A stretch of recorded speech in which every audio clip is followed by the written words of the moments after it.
बिस्मिल्लाहिर्रहमानिर्रहीम। अस्सलाम वालेकुम।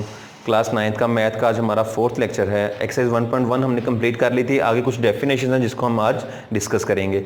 सबसे पहली डेफिनेशन है रो मैट्रिक्स की। नाम से भी वाज़ेह हो रहा है, ये ऐसा मैट्रिक्स होता है जिसमें सिर्फ एक रो आ रही हो। जैसा कि आप एग्जाम्पल देख लें, हम लोग 5, 6 और 8, ये हमने एक मैट्रिक्स लिखा। इसमें अगर आप देखें तो सिर्फ एक रो आ रही है। उर्दू में इसको कतार कहा जाता है, या इसको उर्दू में आप कतारी कालब भी कहेंगे। तो ऐसा मैट्रिक्स जिसमें सिर्फ एक रो आए उसको रो मैट्रिक्स का नाम दिया जाता है। ये आपने डेफिनेशन याद कर लेनी है।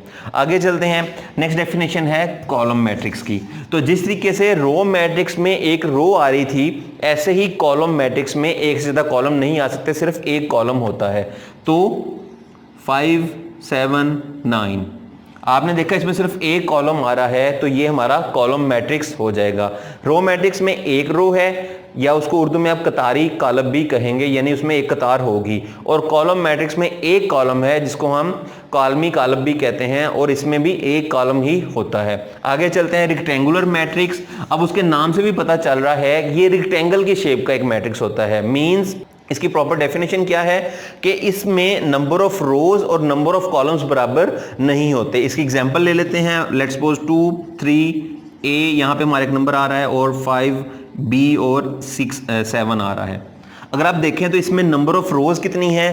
2 रोज आ रही हैं, रो नंबर 1, रो नंबर 2, और कॉलम कितने आ रहे हैं? 1, 2 एंड 3। तो नंबर ऑफ रोज और नंबर ऑफ कॉलम्स चूंकि आपस में बराबर नहीं है, तो इसको हम रेक्टेंगुलर मैट्रिक्स, उर्दू में इसको मुस्ततिली कालब कहा जाता है, उसका नाम देते हैं। इसकी एक और एग्जांपल देख लेते हैं। ये इस शेप में भी हो सकता है और ऊपर से नीचे भी हो सकता है, यानी 5, 6, 9, 8, 7, 5। तो इसमें अगर आप देखें तो हमारे पास 3 रोज हैं और 2 कॉलम्स हैं। Again number of rose and number of columns, कतारों की तादाद और कॉलमों की तादाद आपस में बराबर नहीं है, तो ये हमारा रेक्टेंगुलर मैट्रिक्स बन जाएगा। नेक्स्ट देखते हैं स्क्वायर मैट्रिक्स। अब स्क्वायर मैट्रिक्स में क्या होता है? ये स्क्वायर की शेप का होगा, और इसकी डेफिनेशन ये है कि इसके नंबर ऑफ रोज और नंबर ऑफ कॉलम्स आपस में बराबर होते हैं।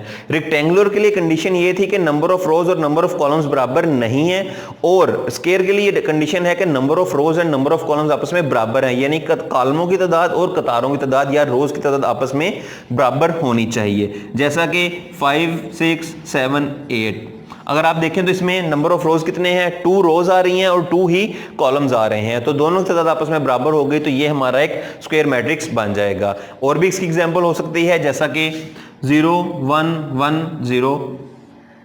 ये एक मैंने मैट्रिक्स लिख दिया, इसमें भी नंबर ऑफ रोज 2 हैं, नंबर ऑफ कॉलम्स भी 2 हैं, तो ये भी हमारा एक स्क्वायर मैट्रिक्स हो जाएगा। आगे चलते हैं नल और जीरो मैट्रिक्स पे। जो नल और जीरो मैट्रिक्स होता है, उर्दू में इसको सिफरी कालब कहा जाता है। इसकी तमाम एंट्रीज जीरो होती हैं। जैसा कि मैं एक मिसाल दे देता हूं, ये हमारा एक मैट्रिक्स है, इसके 0 आ रहा है, तो ये हमारा एक नल मैट्रिक्स हो जाएगा। मजीद देख लेते हैं इसकी एग्जाम्पल।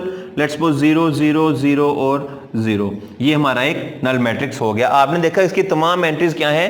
0 हो गई हैं, तो इसको हम नल मैट्रिक्स का नाम दिया जाता है। यहाँ पे एक बात का ख्याल रखना है, आमतौर पे इसको रिप्रेजेंट करने के लिए O का सिंबल यूज किया जाता है, यानी O इज इक्वल टू, जो भी आप मैट्रिक्स लिखेंगे उसको आप O के इक्वल लिखेंगे। तो इसमें एंट्रीज तमाम इसकी 0 हैं, और इसको O से, कैपिटल O से शो किया जाता है नल और जीरो मैट्रिक्स को। उर्दू में इसको सिफरी कालब भी कहते हैं। ये इसकी एग्जांपल हो गई जी। आगे लास्ट डेफिनेशन है ट्रांसपोज ऑफ अ मैट्रिक्स। इसमें हम क्या करते हैं? ट्रांसपोज के अंदर जो हमारे पास मैट्रिक्स की रोज होती हैं उसको कॉलम में चेंज कर देते हैं, या फिर जो कॉलम होते हैं उसको रोज में चेंज करते हैं। इसकी एग्जांपल मैं आपको एक्सप्लेन करता हूं। लेट्स सपोज आपके पास एक मैट्रिक्स है 5, 6 और 7। ये इसके अंदर, ये हमने ए इसका नाम रखा हुआ है, उसके अंदर ये हमारा एक मैट्रिक्स आ रहा है। 5, 6, 7 इसकी एंट्रीज हैं। अब इसको चूंकि ये कॉलम की शक्ल में आ रहा है, या इसका जो कॉलम है उसको अगर मैं रोज की फॉर्म में लिख दूं, यानी 5, 6 और 7, और ये हमारा इसका ट्रांसपोज हो जाएगा। क्या किया मैंने? रो को कॉलम बना दिया। क्या किया मैंने? सॉरी, कॉलम को रो बना दिया। दोबारा देख लें आपने क्या किया। यहाँ पे ये हमारा कॉलम था, इसको मैंने रो की फॉर्म में चेंज कर लिया, तो ये हमारा उसका ट्रांसपोज हो गया है। अब इसको रिप्रेजेंट कैसे किया जाता है? ए और इसका ट्रांसपोज को इस तरह छोटे से टी लगाकर शो किया जाता है। और मिसाल देख लेते हैं हम। बी उसका नाम रख लेते हैं, 5, 6, 7, 9, 8 एंड 0। जी, रोज को कॉलम में या कॉलम को रोज में, तो इसकी पहली रो आ रही है 5, 6 और 7, ये हमारी पहली रो है।